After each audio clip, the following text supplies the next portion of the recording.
So, the Next Level Racing FJT Cockpit. I've done a few videos on this cockpit over the years, particularly when I first bought it.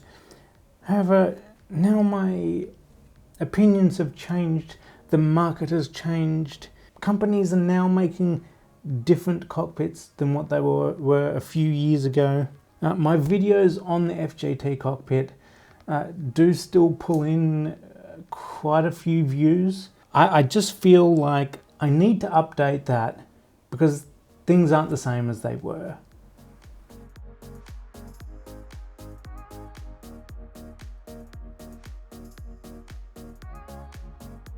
I bought this cockpit a few years ago. As some of you that continually watch this channel would know, there has been multiple problems with this cockpit for me.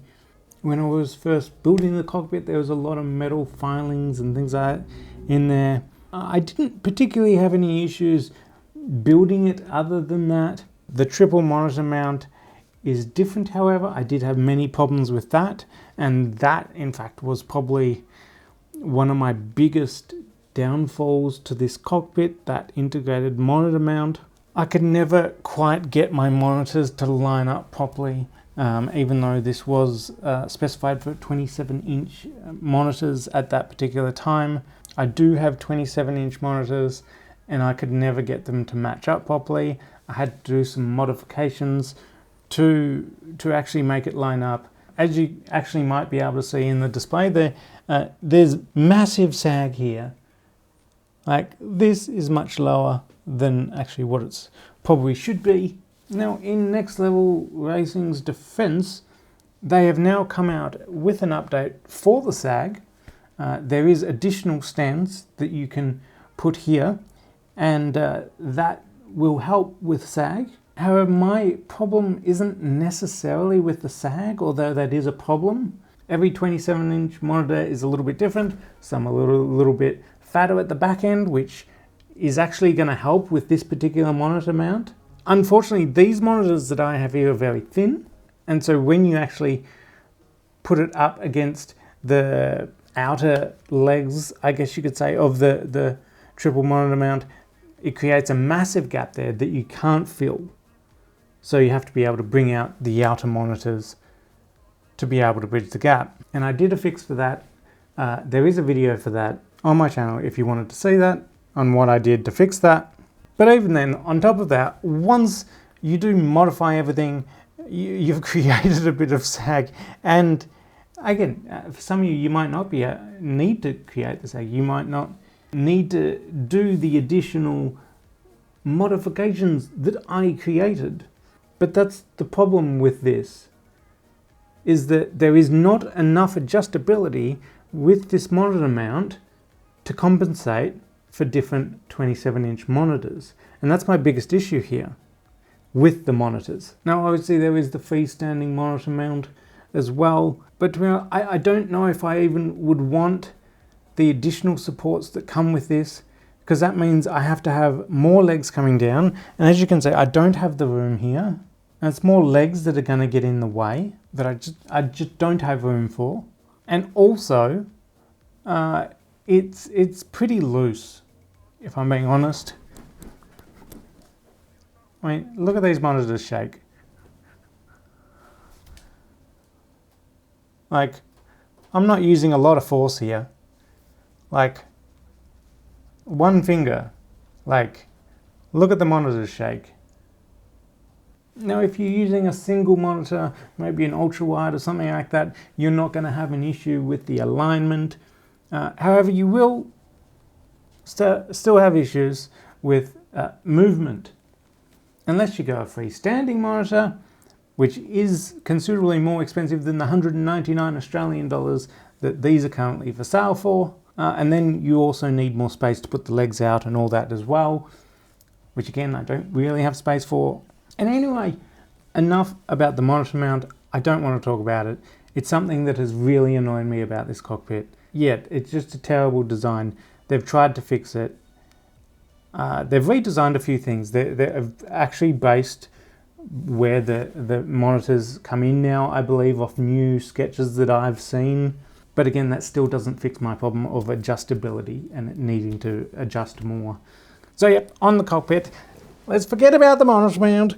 Onto the actual cockpit. Maybe you're not getting the monitor mount, you're just wanting the cockpit. How has the cockpit been over the last few years that I've owned this cockpit? It's been okay. I believe it's better now than when I first bought it. And the reason I say that is Next Level Racing, to their credit, have upgraded this. They've made additional basings to this. They've tried to fix it as much as they can. However, with the additional basings, the cockpit has become harder to use, in my opinion, and a little bit more frustrating, which has led me to the probable cause of me now getting rid of this cockpit, I think, on top of the monitor mount. So when this cockpit first came out, the problems this cockpit had was that the pedal plate did flex quite a lot, especially when in the upright formula position. The lower that got down, the less it flexed. If you're running it in GT style with the pedal plate practically on the floor, it wasn't as big of a deal.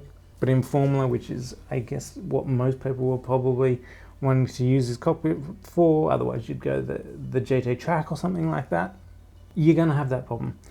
Now again, Next Level Racing have now created additional bracings for the pedal plate, and I've done a video on that. It has now made flex nearly to an absolute minimum. There is still a little bit of flex there, but it's totally an acceptable level now with the additional bracing that Next Level Racing have come out with. So good thing, right? Next Level Racing are fixing their cockpit. They're giving you 3 additional parts that they never intended on giving you, and there's no flex in the pedal plate anymore. Well, not considerably, not unreasonably. So good thing. The downside to that, with the additional bracings, you have to pull the pedal plate back pretty significantly, because the additional bracings that go at the front need to be further forward, and there's not much room to do that any other way. And when you pull the pedal plate back, that means you also have to pull the monitor back. And when you pull the monitor back, you also have to pull the wheel plate back. And then when you pull the wheel plate back, you've got to put the seat back.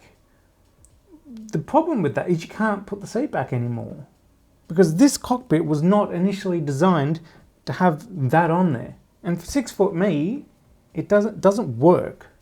As it is for me, in this position, I want my wheel to be forward a bit more. And I can't. I can't put it forward anymore, and I can't put my seat back anymore. So I'm stuck in this position that I already wasn't 100% comfortable in because of the way that they've made this seat mount, I guess you could say. I don't like it in the formula position, even though I do like formula style, and I don't particularly like it in the GT style.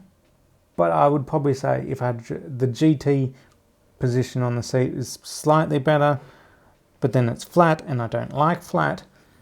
I've got it in this weird position somewhere in the middle. So yeah, there's an issue here. Like, you meant to have the wheel, what, like here I think it is? But like, no, it's not. Like, my elbows are pretty much touching. I'm not comfortable with it here. And if you wanted the wheel mount a little bit higher, which is actually what I want to do, that makes the problem even worse. Because the wheel mount is on an angle like this, when you go to extend the wheel mount, it also gets closer to you, which again is even more problematic than what it was before, because it's already too close to me. So I can't put the wheel mount any higher, even though I'm actually nearly at the bottom of this. So there's a lot more adjustability up, which you can't use with the new bases on the pedal plate. not when you have the pedal plate higher anyway. Obviously, if you drop the pedals down to the floor, that will now give you a bit more room to push the monitor mount back, push the wheel stand forward, but you can't have your pedals up. Part of the benefit of this particular cockpit.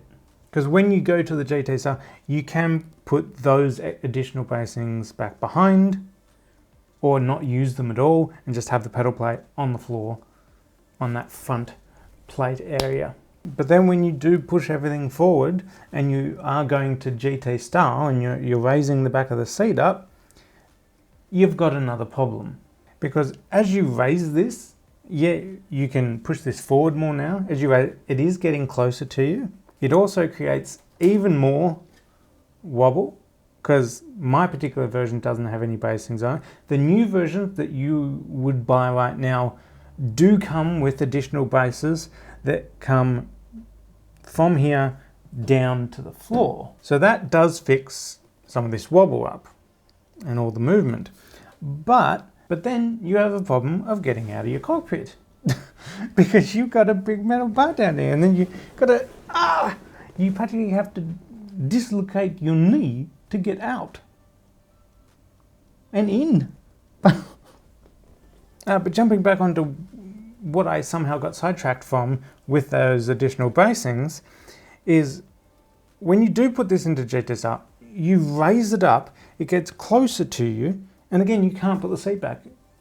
So you have an issue here, and where you have an issue with as well is ideally the monitors need to be a bit closer to me, if anything.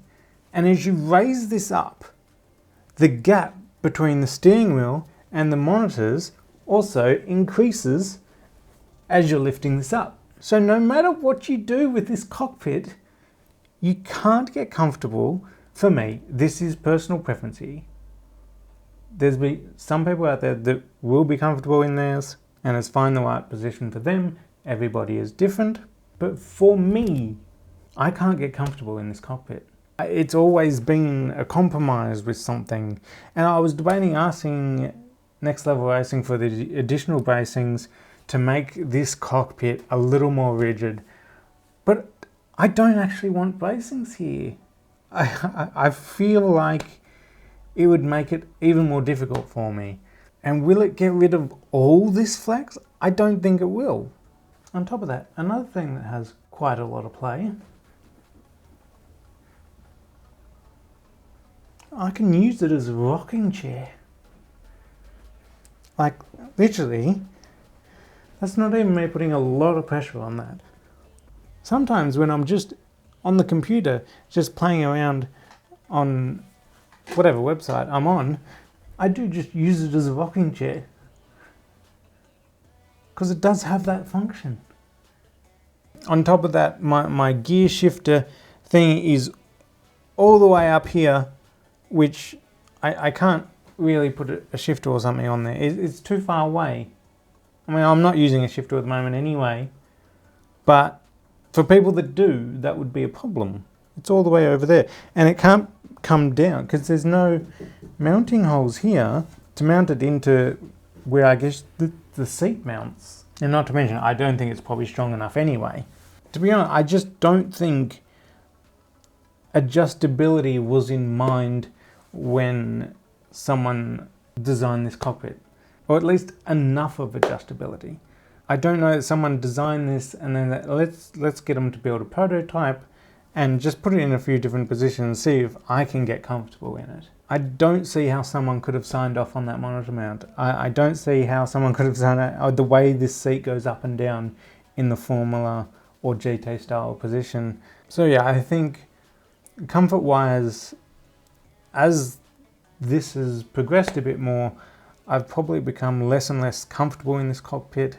As you may have seen in a previous video, I have had a broken pedal plate angle bracket before, which is what led Next Level Racing to send me the additional bracing for the pedal plate and a new pedal plate angle bracket, I think they call it.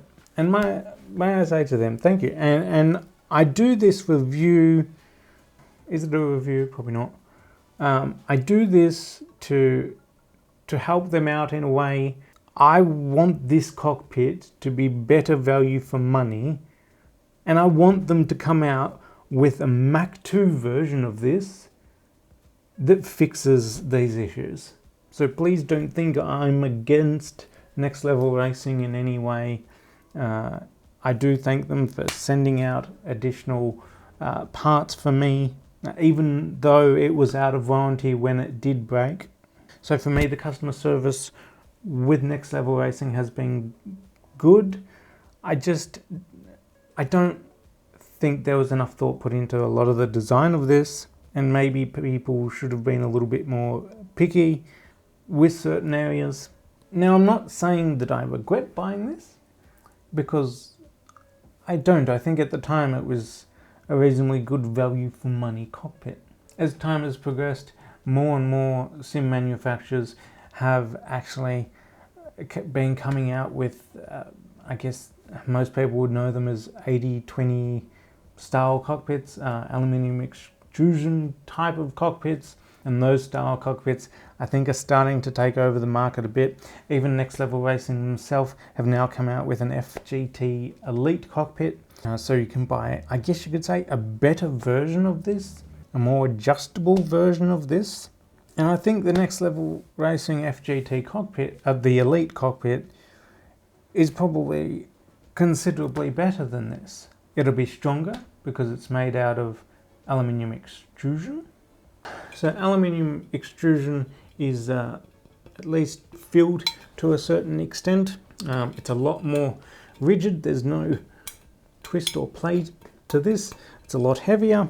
These metal bars in the normal FGT, they're hollow. The part where your seat mounts onto is just like a C-shaped bit of metal. There's actually no bottom to it either. When you go to aluminium extrusion, you've got a lot more basing on the inside. It's a lot stronger. P.S. This is not part of an FGT Elite. Just saying.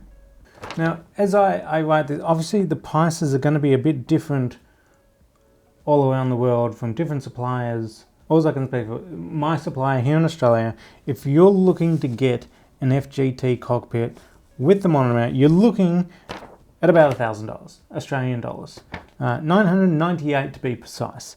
The cockpit is $799 and the monitor mount is $199. It has gone up a bit since I bought it. I think I paid about $800 with the monitor mount, but obviously that does come with additional mounting brackets and things now. Prices jumped up a bit, inflation, all that stuff. It's worth going an aluminium extrusion cockpit. I haven't used the FGT Elite, so I can't really comment on it. When I decided to make this decision to let go of the FGT, I did look at buying the Elite, but it was on pre-order at that particular point in time. But I mean, the cost is pretty substantial to its competitors. Whether it's worth it, I don't know. Again, I haven't touched it. There was a few competitors that are around me that was going to be a little bit cheaper. They were all out of stock.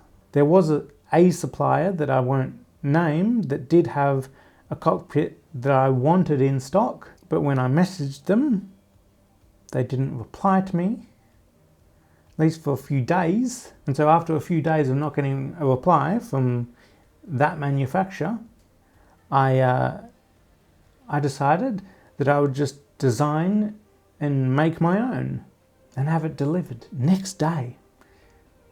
Because amazingly, that was able to happen.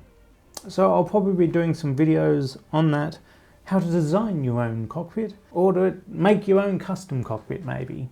There's obviously downfalls to it. You could screw it all up and need to order a ton more parts, different parts. But yeah, I'll get into that in another video. I just wanted to update you on this cockpit. For me, I don't know if this is the best value for money cockpit. Like it used to be back when I bought it. I think it was a good value for money cockpit. Despite some of the flex, it is a cheaper cockpit, so you got to expect a bit more flex, I guess. But yeah, I especially with the additional price now that it's at of being $1,000, I just don't know if this is the value it may have been years ago, especially with all the aluminium extrusion profile cockpits coming out now that are a little bit more rigid and a little bit more adjustable. I will say in the country I'm in, Australia, there are manufacturers that do aluminium extrusion cockpits for a similar price to what this is. So anyway, that's my update on the FJT cockpit and why I've now decided to get rid of it. So thanks for watching this video, everybody. Hit that like button if you liked it, subscribe for more videos, and I'll see you in the next video.